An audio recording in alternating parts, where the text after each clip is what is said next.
একটা গোটা বড় পেঁয়াজ দিয়ে দিয়েছি, এটাকে ভালো করে ভাজছি। আমি বানাচ্ছি সমুদ্রের মাছ বিনা ভেজে। সমুদ্রের মাছগুলো দেখতে শোল মাছের মতো, কিন্তু শোল মাছ নয়। গরম জলে ভালো করে, মানে আগে পরিষ্কার করে ধুয়ে নিয়েছি, তারপর গরম জলে ভালো করে ধুয়ে নিয়েছি, একদম ফোটান্ত গরম জলে। দিলাম কারি পাতা আর টমেটো।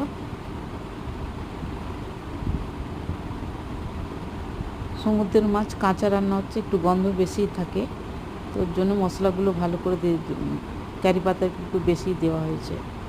এখন দিলাম রসুন, আদা আর পেঁচা। মশলাটা ভালো করে নেওয়ার পর মাছগুলো দিয়ে দিয়েছি। মাছগুলো এইভাবেই সেদ্ধ হবে, আমি জল দেবো না, আস্তে আস্তে ফ্রাই হবে এগুলো। লঙ্কা গুঁড়ি দেওয়া আছে, 2 চামচ লঙ্কা গুঁড়ি, 2 চামচ জিরে গুঁড়ি, 2 চামচ হলুদ গুঁড়ি, গরম মশলা 1 চামচ,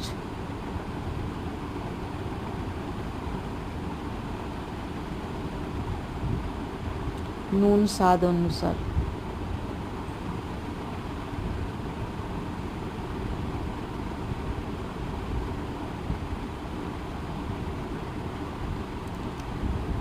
একটু বেশি টাইম ধরে স্লোতে হয়, কেন জলটা পুরো শুকাবে।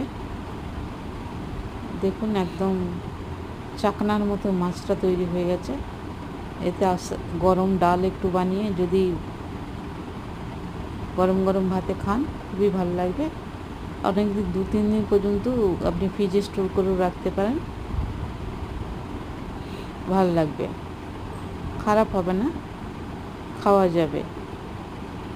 3-4 দিন তো অন্তত থেকেই যায়, কেন এর মধ্যে জল নেই, পুরো তেল আর মশলাতেই এটা ফ্রাই।